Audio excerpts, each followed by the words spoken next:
Là, je m'apprête à rentrer chez moi, je suis à quelques mètres de mon portail, et ma difficulté, c'est quoi? C'est ce fameux dévers, la pente sur le côté. Là, observons, en fait, je mets tout mon effort bras gauche, et je retiens bras droit. Donc le dévers, souvent, bateau, entrée, garage et autres, une grosse difficulté. Donc là, on rappelle le dévers maximum, 2%.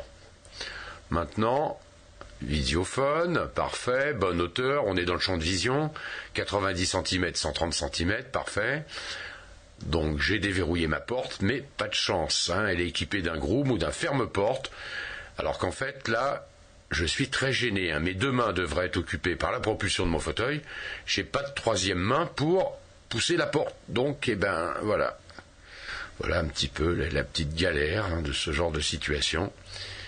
De 1, ne pas se blesser, 2, essayer de franchir peut-être le ressaut de l'entrée, pousser la porte.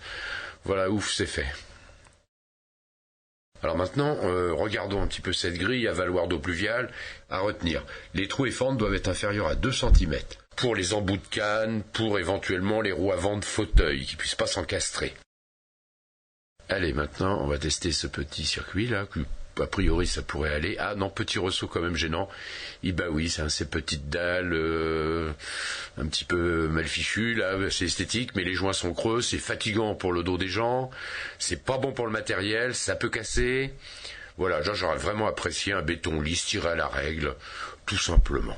Et là maintenant, une arrivée un petit peu moyenne, avec une bordure, une grille, tout ça, ça glisse un peu, c'est moyen.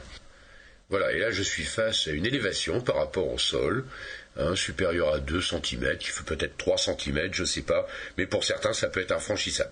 Pour d'autres ça peut bien se passer, mais retenons que là, un ressaut, donc ça s'appelle un ressaut, ne doit pas être supérieur à 2 cm, et ces 2 cm pas à angle vif, mais si possible arrondi, voire chanfreiné, tout simplement pour faciliter l'approche et l'attaque de la roue.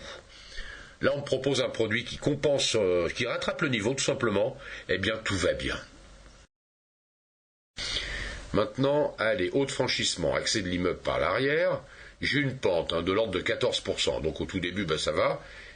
Et puis, ça avance de plus en plus difficilement. En fait, là, les gens peuvent fatiguer. Pour certains, ça sera possible. Pour d'autres, impossible. Il faudra une personne aidante. Voilà, on va arriver à une zone horizontale, péniblement. Pourquoi ? Parce que cette pente est bien trop élevée, évidemment. Et je retrouve cette difficulté à la descente, cette pente énorme. En fait, qu'est-ce qui se passe ? Je ne contrôle pas mon fauteuil, je glisse là, c'est un peu humide. Donc on voit que les roues se bloquent. Donc là, c'est un petit peu ce que ça fera et on contrôle rien du tout. Alors, on rappelle des fondamentaux concernant les pentes, inférieur à 4% sans limite de longueur, inférieur à 5% mais avec un palier de repos d'1,40 m tous les 10 mètres. Maintenant, les tolérances quand véritablement on ne peut pas faire mieux, 8% sur 2 mètres et 10% sur 50 cm. Voilà, en cheminement pour un non-voyant, la bordure côté herbe guide la personne non-voyante. Par contre, la branche n'était pas détectable à l'aide de la canne. Cela serait le cas pour une boîte aux lettres, par exemple, un dessous d'escalier ou autre objet. Si l'on déborde de plus de 15 cm en saillie sur une paroi, on doit donner une info qui soit détectable à la canne.